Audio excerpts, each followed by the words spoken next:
எத்தனை மனிதர்கள் பார்த்தேனையா,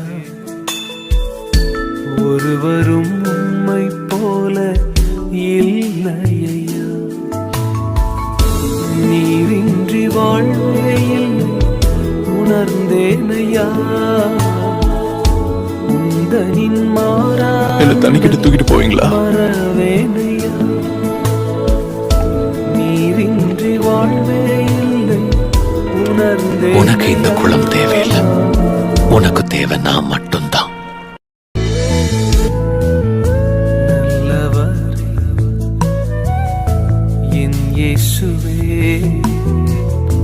நான் பாடும் பாடலின் காரணம்